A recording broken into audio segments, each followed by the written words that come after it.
Good morning, everyone. My name is Aaron Jarnigan. I'm the Director of Marketing at Grow Cedar Valley, and we're excited to bring you a quick update on our economic development activities this morning. We have two of our great specialists this morning. We have Will Frost, who's our Director of Talent Development, and Lisa Scubu, who is our Vice President of Economic Development.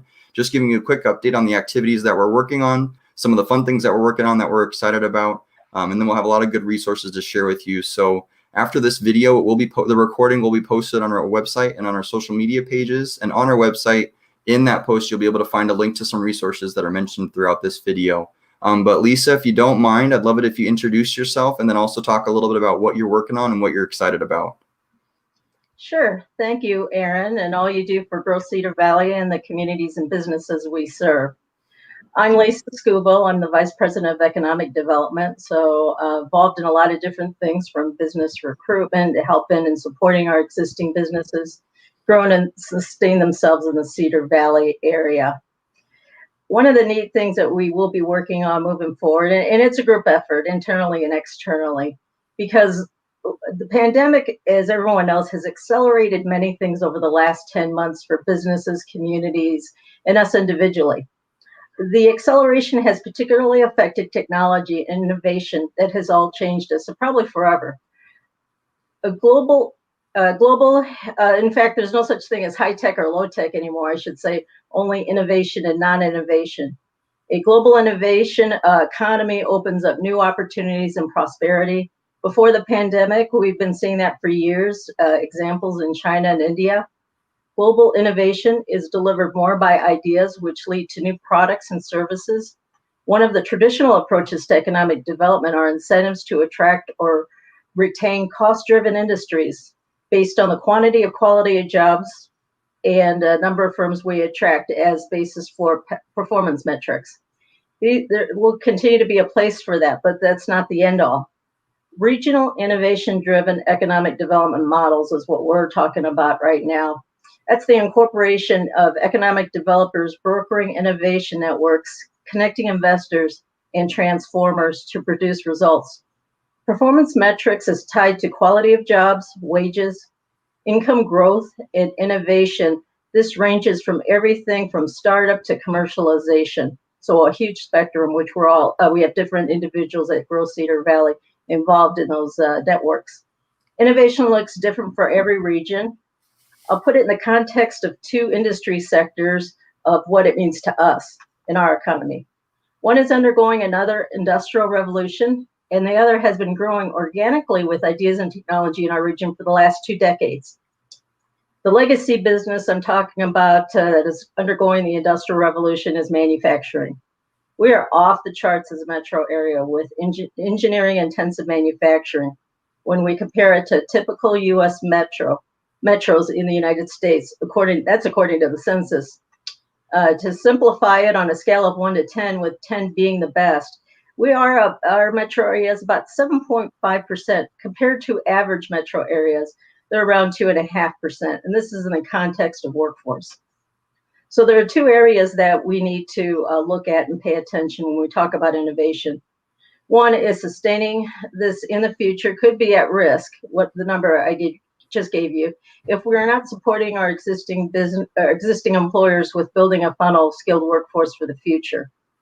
One thing with this pandemic that has not changed is our employers' need for skilled workforce. The second thing is helping and connecting our small and medium-sized manufacturers with tools they need to adopt Industry 4.0. Our existing business interview report published a year ago identified only 60% of regional businesses, manufacturers that is, were going to be introducing new primary products in the coming years. This is 6% below the state average. So the question we need to ask ourselves is, what can we do to support that 60% that hopes to and plans to bring on new products in the coming years? And moreover, what do we need to do to help the other 40% that are stuck? We met with an existing manufacturer last fall that just had purchased their first 2 cobots to help them with the manufacturing process. The owner of the company, he said he needed to move forward and adopt technology because, as he described it, if we're going to stay relevant in the industry, we need to do it now. And this isn't a new company. This company will be celebrating their 40th anniversary this year. So we need a lot. There's a lot of work that needs to go into state and local to support these small and medium sized manufacturers so they can stay relevant in what we are calling Industry 4.0.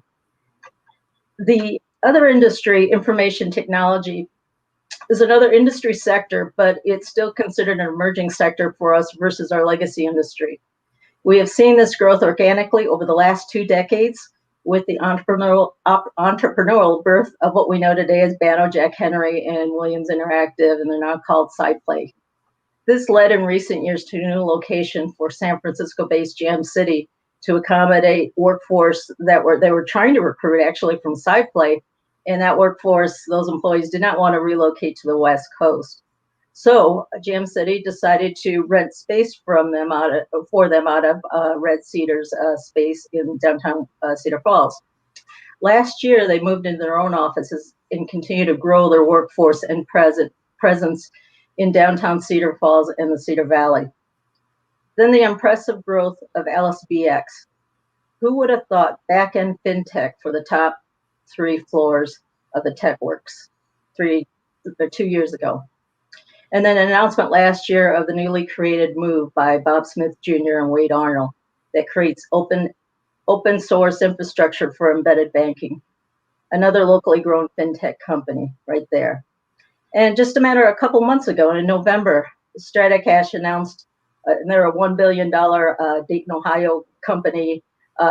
They're actually considered the industry leader of back-end digital signage for retail, restaurant, finance, and transportation globally.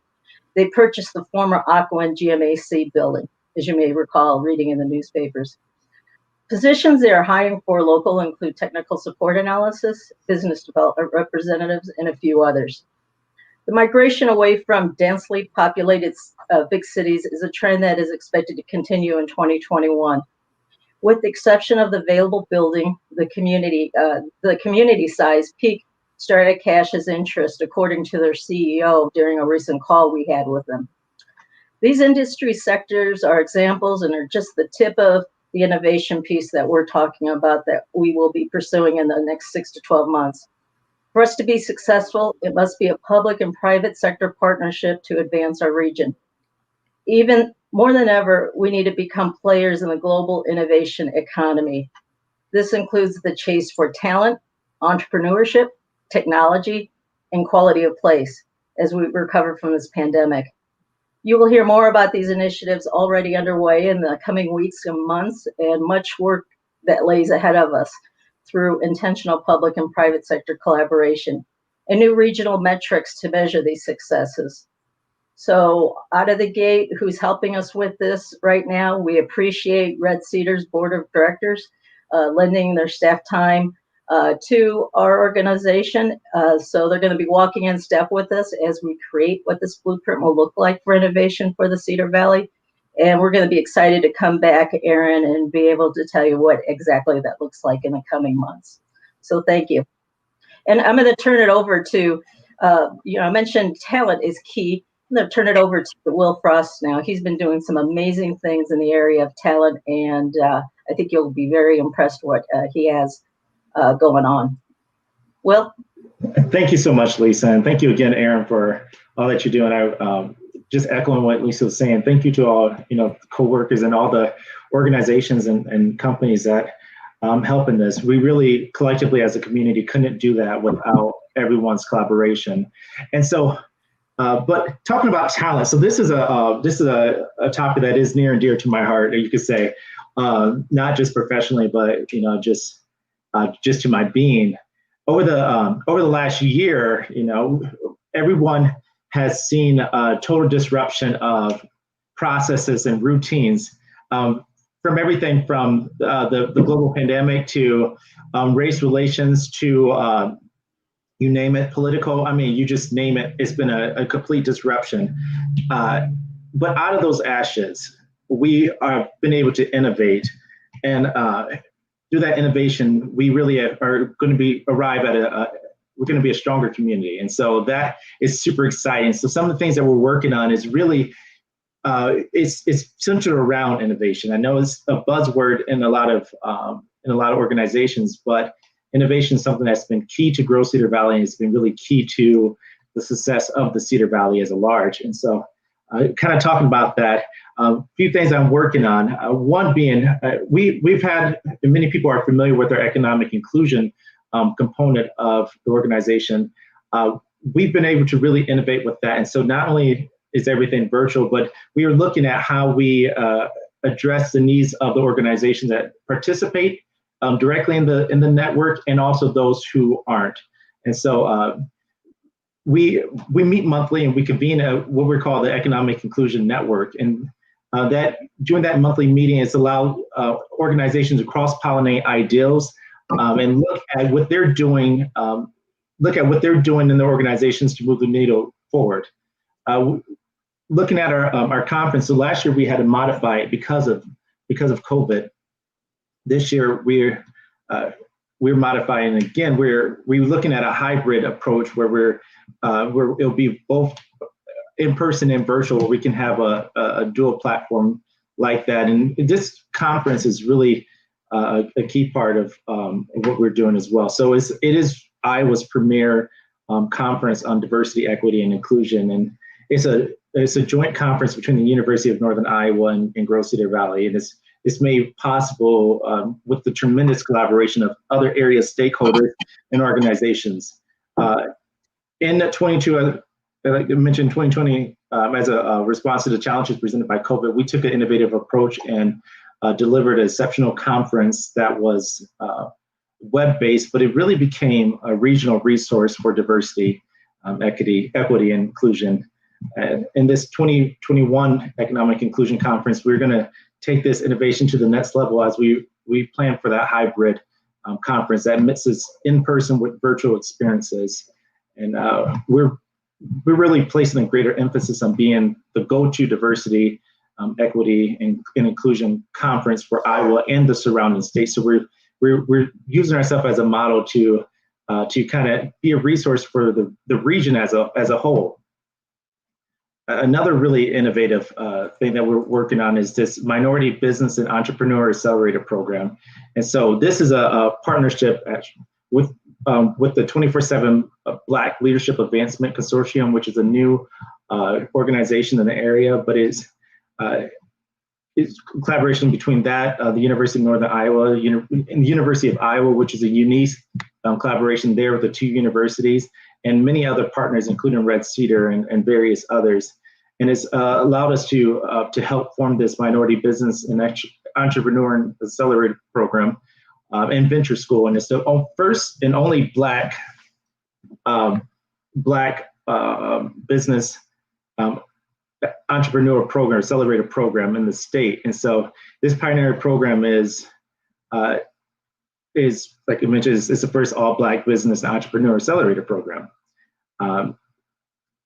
This first cohort represents businesses from a large array of different organizations. I mean, we're talking nonprofit, social services, to food and beverage, the arts, other creative businesses, et cetera, as well as some of the traditional for-profit industry. So they're all represented. So that's also kind of a unique approach to a business accelerator program, where it's not just based on that traditional model of these for-profit businesses. We also have been able to look at how we the benefits that we offer to the members. So in our tier benefits model, companies at the innovator level are able to sponsor minority-owned businesses to become members of Grow Cedar Valley. And why that is so important, it gives these critical businesses a seat at the table so that they can have input on when decisions are made, and networking, et cetera, you name it, it allows them to be at the table, and it's one of those pieces that's going to be critical for them now, but also for future businesses as they emerge. And then another program that we're working on is this TechWorks Ignite program, which is it's a quality pre-apprenticeship program. And so this is this is stationed at TechWorks downtown in Waterloo. It's started with the assembly program, but it's an outstanding example of a successful collaboration between the Waterloo Community Schools, Hawkeye Community College, and local manufacturing, included but not limited to John Deere. This Ignite program is Manufacturing 101 is where students learn industry and standards, industry standards and soft skills during a one-semester classroom hands-on training, which revolves around safety, quality, manufacturing, processing, production, maintenance, and it's followed by a paid summer work-based learning experience. So these students are not just learning a skill academically, but they're also able to earn some money as well, which is super helpful. And it's located in the central part of the community, in a place that's accessible to a lot of to as many people as possible. We took a approach to make sure that we were very intentional in our outreach, to make sure that we are reaching students who might not otherwise have opportunities like this presented to them ever, to give them an opportunity to not just change their lives, but change the trajectory of their whole future, their whole family's future. And so it's one of those unique programs that I think it's going to be a model, once again, to neighboring communities, that they can look at what we're doing, that we can help, and we can really make an impact on the youth in that way. And so, I mean, this just kind of just high level things, and it's just really exciting to kind of talk about these things, because there's innovation is at the core of what we do, and I think this shows it better than just us saying it. All the neat things that we're working on. So it's super excited to work with everyone on this. I'm looking forward to what's next. And so good start of the new year, and I'm looking forward to it. Awesome. Well, thank you, Will and Lisa. And I think we can all agree it's fun working at Grow Cedar Valley, and definitely on those partnerships. It's fun, waking up and getting to work and knowing that you're going to be working with people who have the same goals in mind as you do, and come to the table wanting to offer, resources and help and assistance. And I just think that that's what's really lending to a lot of the success and fun announcements and things that we're having to share. And so thank you both for sharing that. And I just have a couple last updates from my end, some of the stuff that I'm working on. A couple things. So looking at economic development and business attraction, and then also talent attraction. So I'll start with business attraction. One thing that we've really been focusing on this past year is how we're more efficient and effective in our communications. That's both internally to our investors and externally to those looking into the Cedar Valley. Internally, we want to be effective just with all the resources that were coming out, and as businesses were going through many different situations, we wanted to make sure that they at least knew the opportunities that were available, and then knew what next steps to take if needed. But one thing specifically that we're really excited about on the other end, the external end, is we really revamped the economic development portion of our website, so that when businesses are looking into the Cedar Valley, they get a really, really good sense of what's going on.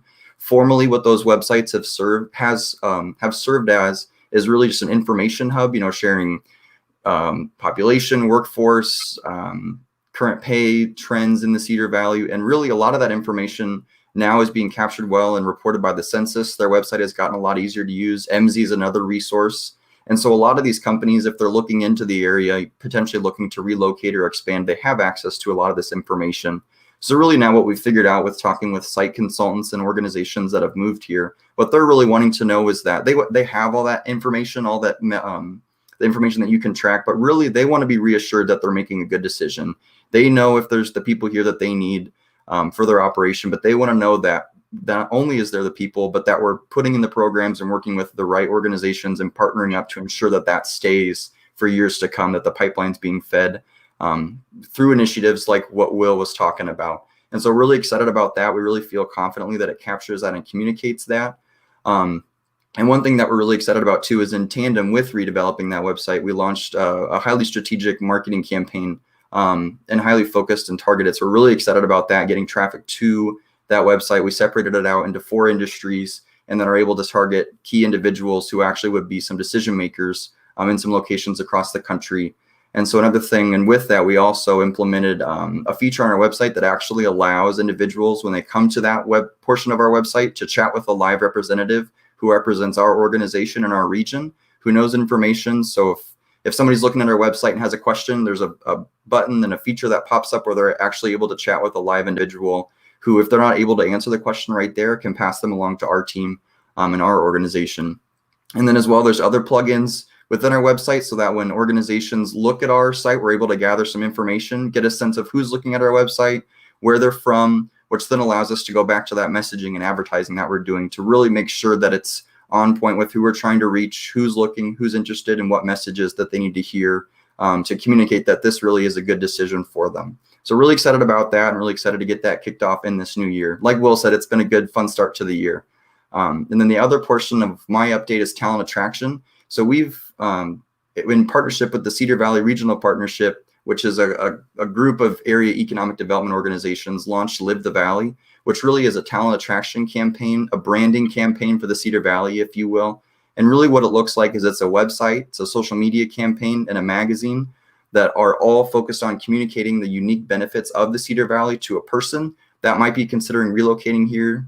One thing that we found is that jobs, and companies are really good at communicating their key benefits, their corporate culture, and the things that they provide, of course, but sometimes capturing, especially from a regional perspective, capturing what a community looks like can be often challenging. So we took it upon ourselves to create a resource that when they're offering this position or showcasing their company benefits, they also have this package of the community that communicates really what those benefits are.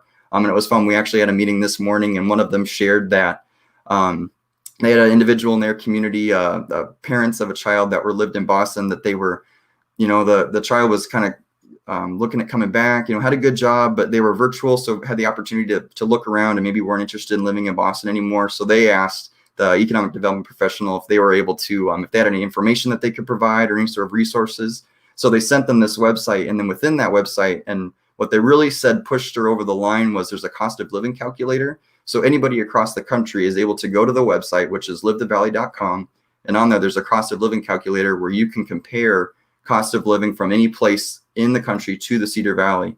And typically cost of living isn't a very attractive thing to talk about. And so we really try to position it in a way that clearly communicates the benefit, how important cost of living is, and then also what that can provide you. So really excited about that. And that individual actually ended up purchasing a house in the area, was able to keep their current job, work remotely, and is excited to move back in spring. So really excited about that. Also another update from Live the Valley this year that we're really excited about is we have a revamped magazine. There's just been so many updates from our area, from the Cedar Valley, that we wanted to get included. And this is the second edition of that magazine. So really excited about that. There's a lot of good content coming down the pipeline. So definitely, if you don't follow Live the Valley on social media, I really recommend that you do so. And as well, there's also a job board on there. And I'd encourage you, if you don't post your positions on the Live the Valley job board, I'd highly encourage you to do. There's two purposes, two reasons why you should consider doing that. One, we have a newsletter that when we're promoting our community, promoting the opportunities in our community, people can sign up and follow along to see what jobs are posted, what jobs are available. But then also, when people are looking into the community, having a job board full of great positions, great opportunities really shows the strength of our community. And so I encourage you, if you have positions, to definitely check out that website and definitely post on that job board. But that really sums up my update, and I think sums up everybody's update for this morning. So I just thank you all for, I think Lisa and Will, for joining us this morning just to provide this update. I thank you for all the attendees that joined us. It was a great turnout. Again, this will be posted on our social media pages and our website, and then on our website as well. In that blog, there'll be a link to all the resources that were mentioned here below. But Will or Lisa, do you have any final thoughts before we call it for this morning? Yes, actually, I do. To your last point about the story that our economic development partner mentioned this morning, a year ago in our industry in economic development, the key catchword was talent is the new economic development currency. And I think the pandemic definitely has changed that. Actually, we can't stress enough, quality of place is the new economic development currency.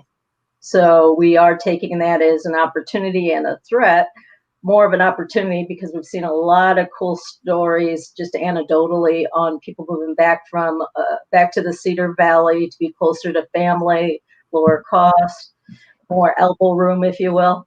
So there's an opportunity to really, through Live the Valley, the calculator, or cost of living calculator, to really be able to promote the community as a good place to live. Because those people moving back, while they still maintain their jobs elsewhere and can work remotely, they are technically bringing new money into the community, buying houses, buying cars, banking.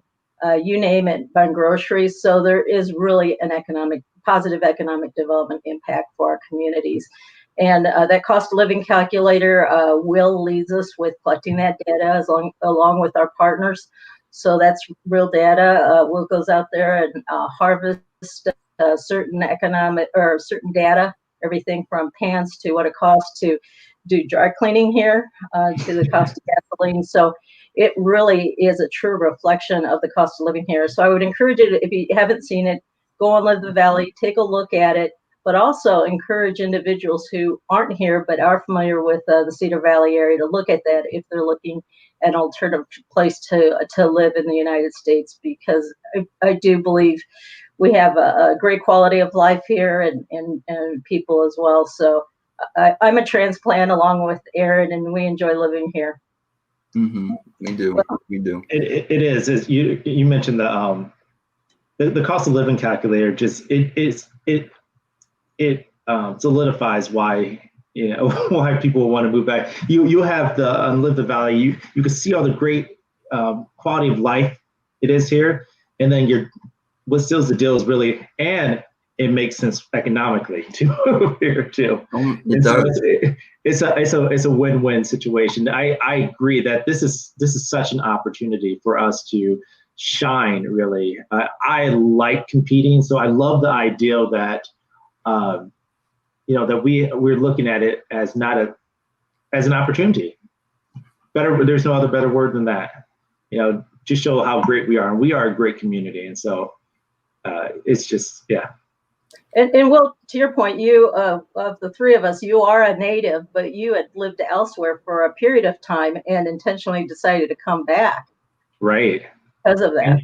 And I, just like a lot of people that are moving back into the area now, I reviewed my life and looked at some of the costs as well, but I also looked at what I wanted to do. So when I moved back to Waterloo, I was living in New York. And so my budget was a lot tighter.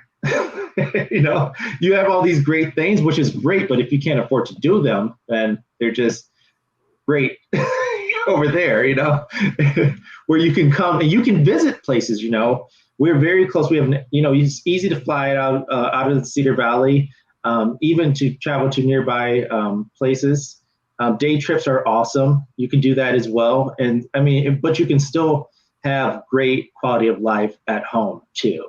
And we have a great hybrid of both, I don't want to be cliche, but that big city where you can do things, you can go out, you can go to nice restaurants, or it's a little bit complicated now with the pandemic, but you can do these things still, or you can go hiking in the woods, or you can go walk. Where I live at, I could walk down the street and there's farmland. I could just be in the country too. It's just this really cool,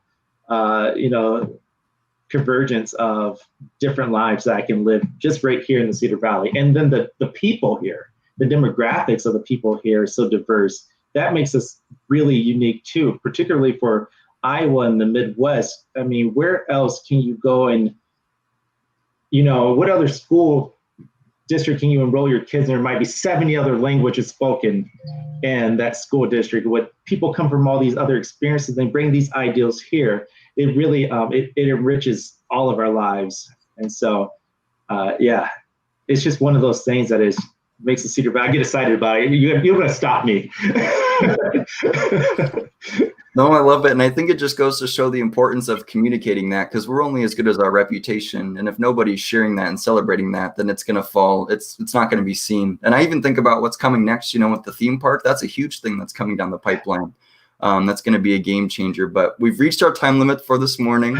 I hate to cut you off. Well, we could talk about this all day, I'm sure. But I do just want to thank, we are investor driven. So I definitely want to thank our businesses that support and invest in our organization, because all of this work is done or able to be done with that investment. And it's from businesses who see the potential, see the importance. Again, when companies are looking in, they can see the workforce that's here, they can see the opportunities, but they want to know what's going on to ensure that that stays around for years to come. So again, thank you to all the businesses who invest and make this all possible. But again, thank you to Lisa and Will for sharing this morning and celebrating kind of the work that's going on in this update. I'm sure there'll be more from us to come. And again, if you want to have some of those resources easily linked, visit our website after this video is done, and those will be available. Thank you both for your time, and thank you to our audience for joining us this morning. Goodbye, everybody. Bye.